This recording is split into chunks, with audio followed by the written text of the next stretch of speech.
오늘은 자격지심이 심한 사람들에게는 어떤 특징이 있는지 한번 알아볼까 합니다. 첫 번째 특징은 질투심이 많습니다. 이런 사람들은 모든 일을 이기거나 지거나의 구도로 바라보기 때문에 타인의 성공을 기쁜 마음으로 받아들이거나 타인의 능력을 인정하지 못합니다. 그래서 타인의 성공을 기쁜 마음으로 축하하지 못합니다. 타인의 성공을 인정하는 것이 본인의 무능력함을 동시에 인정하는 것처럼 받아들이기 때문입니다. 그래서 반사적으로 트집을 잡거나 불쾌한 말을 해서 그 사람의 능력을 부인해야 본인의 마음이 편한 것입니다. 두 번째 특징은 경쟁심으로 불탄다는 것입니다.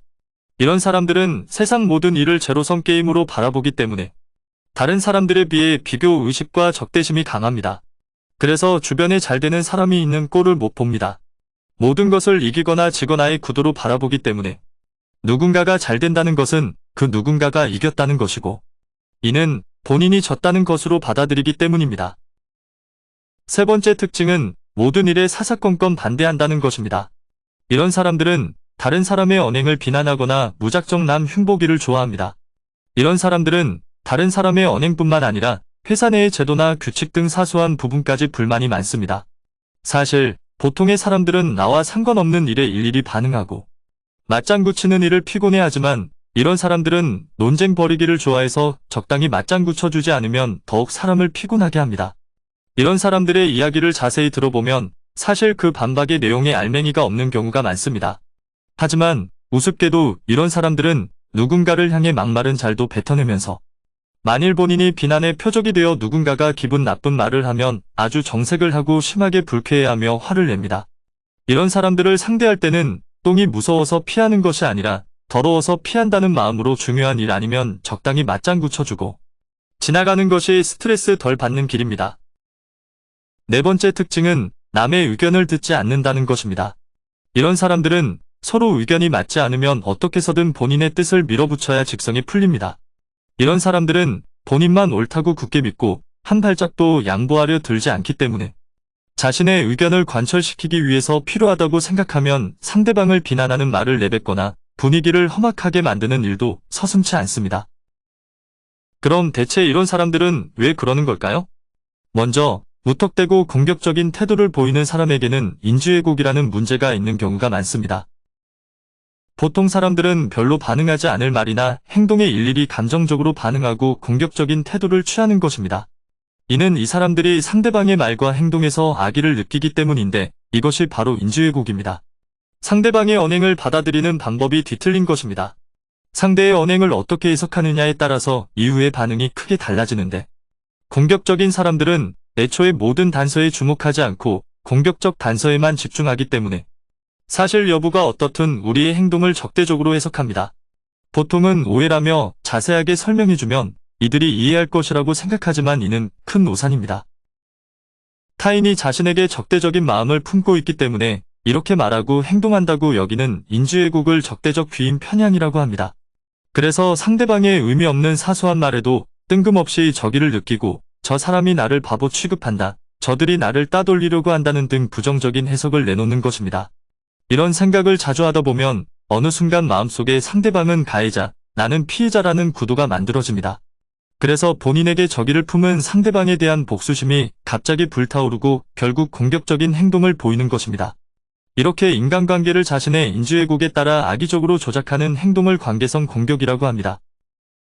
나쁜 소문을 퍼뜨리거나 불신을 조장하는 정보를 일부러 흘리는 등 관계성 공격이 심한 사람은 본인이 관계성 공격의 피해를 입고 있고 그래서 자신은 단지 그것에 대해 복수하는 것이라는 납득할 수 없는 생각을 하는 경우가 많습니다. 당연히 피해 의식을 가지고 있기도 합니다. 피곤하기도 하지만 어떨 땐 무섭게 돌변할 수도 있는 사람들입니다. 적대적 귀임 편향 이면에는 기본적인 신뢰 결여나 무시당한다는 불안감이 숨겨져 있습니다. 남을 잘 신뢰하는 성향은 타인에게 호의적이고 타인의 언행도 호의적으로 해석합니다. 또 매사에 자신감이 없고 자신이 무시당할지도 모른다는 불안을 품고 사는 사람도 왜곡된 해석을 내놓기 쉽습니다. 남을 잘 믿지 못하는 성향과 무시당할지도 모른다는 불안감이 합세해 날카로운 공격성을 만들어내는 것입니다. 이런 사람들은 나보다 잘된 사람은 전부 운이 좋아서라고 생각합니다. 친한 사이일수록 이런 경향은 더욱 강해집니다. 직장 동료나 친구처럼 자신과 비슷한 상황이나 입장에 있는 사람을 비교 대상으로 의식하는 것입니다. 나와 크게 관련 없는 사람이라면 아무 신경도 쓰이지 않겠지만 가까이에 있는 사람일수록 비교의식이 강하게 작용해서 그 사람에 비하면 나는 하는 생각이 들기 시작하고 무심코 상대방을 끌어내리는 행동을 하고야 마는 것입니다. 자신을 평가하는 데는 두 가지 잣대가 있습니다. 자기평가 유지 모델은 인간이 자기평가를 유지하거나 높이는 행동을 취한다는 것을 전제로 합니다. 대인관계에서 자기평가를 높이거나 낮추는 두 가지 심리 과정으로 반영 과정과 비교 과정이 있습니다. 반영 과정이란 가까운 사람의 뛰어난 점이나 성과를 통해 자기평가를 높이는 것을 말합니다. 뛰어난 사람과 본인을 동일시함으로써 자기평가를 높이는 것입니다. 유명해지자마자 그동안 교류가 전혀 없었던 친척이나 친구들에게 연락이 왔다는 이야기를 종종 듣게 되는데 이것이 바로 반영 과정을 통해서 자기평가를 높이려는 심리가 작용한 사례입니다. 비교 과정은 가까운 사람의 뛰어난 점이나 성과를 자신과 비교해서 자기평가를 낮추거나 반대로 가까운 사람의 열등한 점이나 별 볼 일 없는 성과를 자신과 비교해서 자기평가를 높이는 마음의 움직임을 말합니다. 반영 과정과 비교 과정 중 어느 쪽의 심리 과정이 작동할지는 그때의 상황이나 그 일에 본인이 얼마나 관여했느냐에 따라서 결정됩니다. 그래서 본인에게 중요한 의미를 갖는 일의 경우에는 반영 과정보다 비교 과정이 활성화되기 쉽습니다. 이런 경우에는 가까운 사람의 뛰어난 점이나 성과에 의해서 자기평가가 낮아지기 때문에 관여도를 낮추거나 심리적 거리를 멀어지게 하려는 심리적 움직임이 작동합니다. 반영 과정은 본인에게 그다지 중요하지 않은 속성이나 일의 경우에 활성화되기 쉽습니다. 이런 경우에는 친구나 지인의 뛰어난 점이나 성과에 의해서 자기평가가 높아지기 때문에 자신의 관여도를 더욱 높이거나 심리적 거리를 더욱 좁히려는 움직임이 나타납니다. 놀라운 사실은 우리는 친구를 사귈 때도 자기평가 유지에 유리한 쪽으로 친구를 선택한다고 합니다. 즉, 본인에게 중요한 영역에서는 본인보다 열등한 친구를, 본인에게 중요하지 않은 영역에서는 본인보다 뛰어난 친구를 선택하는 경향을 보인다고 합니다. 이는 우리가 무의식적으로 비교 과정과 반영 과정에 의해 자기평가 유지에 적합한 친구를 선택한다는 증거라고 할 수 있습니다.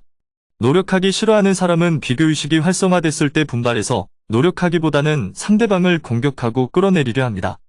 이런 사람들은 가까운 사람의 좋은 일이나 좋은 성과에 대해 불공평하다고 느끼는데 그것은 비교의식에서 비롯됩니다. 이들은 한마디로 발전하고자 하는 마음이 아예 없는 사람입니다. 이는 사람이라면 누구나 긍정적 착각에 빠지기 때문입니다. 긍정적 착각이란 자신의 능력이나 성과를 과대평가하는 인지왜곡을 말합니다. 우리는 사실 세계에 사는 것이 아니라 사실을 어떻게 받아들일 것인가 하는 내적 현실, 즉 해석된 의미의 세계에 살고 있습니다. 그래서 피곤한 것입니다. 나의 상식이 그 사람에겐 비상식일 수 있습니다. 가치관이 다르면 주변을 바라보는 관점도 달라집니다. 그럼 자연히 다른 사람들의 언행에 대한 평가도 달라지는 것입니다. 따라서 한쪽이 상대방의 왜곡된 부분을 지적한들 그 상대방은 이해하지 못할 것입니다.